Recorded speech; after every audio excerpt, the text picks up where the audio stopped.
ដាក់សុំនៅក្នុងកម្មវិធី Word បាទមានគ្នាយើងគាត់សួរបាទរបៀបដែលយើងដាក់សុំឬក៏ដាក់ background បែបនេះបាទតែយើងត្រូវធ្វើរបៀបណាបាទនៅក្នុងកម្មវិធី Word អញ្ចឹងអ្នកទាំងនេះអាចតាមដានវីដេអូនេះបាន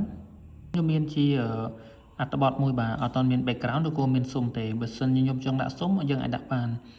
សុំដែលមានស្រាប់នៅក្នុងកម្មវិធី Word បាទសុំហ្នឹងអ្នកទាំងចូលកន្លែង design មកហើយមើលមកខាងស្ដាំមានពាក្យ page border បាទចុចកន្លែង page border ហ្នឹងមកហើយយើងទៅយកសុំមួយមកមានគំរូច្រើនបាទ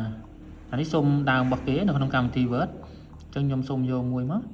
ហើយកន្លែងនេះពណ៌អ្នកទាំងនេះចង់ដាក់ពណ៌ក៏បានដែរយកពណ៌ជជែកអញ្ចឹងទៅអានេះទំហំចង់បានទំហំ15កុំឲ្យវាក្រាស់ពេកហើយអ្នកទាំងនេះចុច OK ទៅយើងបានសុំមួយបាទអាហ្នឹងគឺរបៀបយើងដាក់ border ឬយ៉ាងឲ្យសុំហ្នឹងតែបើសិនជាយើងចង់ដាក់សុំរបៀបនេះ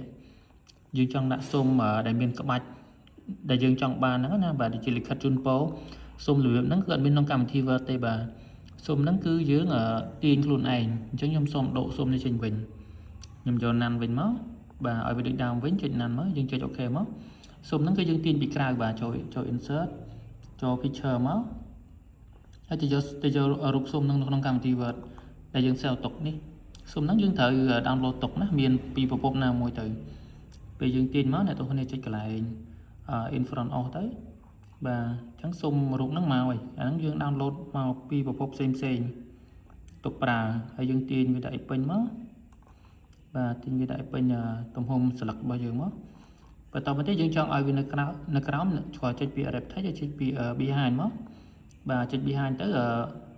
រូបសុំហ្នឹងវាទៅនៅក្រោយហើយអញ្ចឹងអក្សរផុសមកមុខបាទតែប៉ុណ្្នឹងហើយអ្នកទាំងគ្នាចង់ print អាច print បានបាទ